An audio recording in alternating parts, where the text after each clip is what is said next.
Noong high school si Michael Sager, ano ang naging dahilan ng most memorable heartbreak niya? Ay, nakakaloka. A. Ginaw siya ng kanyang crush. Or B. Nireject siya ng nililigawan niya sa mismong birthday niya.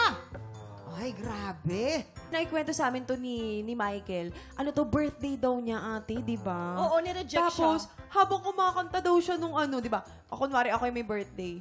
Happy birthday, happy... Break na tayo. Ha? Ganun, ganun. ma. Habang Ganun. nakantahan Hindi talaga siya. tinapos? Hindi tinapos. Talagang pinutol ng ganun. Happy birthday, break na Hindi tayo. ka tayo. Ganon. Ganon. Grabe Ganon, naman. mamang. Ang sama. Di ba? Ang sakit nun. Oo, masakit. Tapos na kayo? Tapos na po kami. Tapos na. Alam mo, si Michael Sager, Yes. kilala natin yan. Oo naman, kuya, kayo, malapit Nakasama tayo. natin yan sa All Out Sundays. Yes. Di ba? Alam mo si Michael Sager, yung birthday niya. Ayun Yan. din, yun din. Yes po, mamang. Yun Ito din. po, kwento.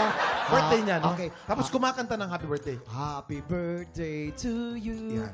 Happy birthday to you. Okay, blow the candle. Biglang, Biglang nawala. nawala yung girlfriend. Kasi, Ghost. Ghost. Oo. Ghost. Biglang nawala. Multo pala yung girlfriend niya. Tapos yun. Inablot niya. Tapos yung white lady. White lady. So, ginaw siya. Ginaws. Ang taray, ano? Kaibigan namin yan eh. Close Bigyan kami namin yan. A. Ginaw siya ng kanyang crush or B. Nireject siya ng nililigawan niya sa mismong birthday niya. Sige, dun ako sa A. A. Ginost. Naku, Tignan Gia. natin. Ang sabi niya, ginost daw. Kabog or sabog in. 5, 4, 3, 2, 1. Oh, sabi sa'yo ka! Nagulat! Joby! Nagulat! Nakanganga ka pa!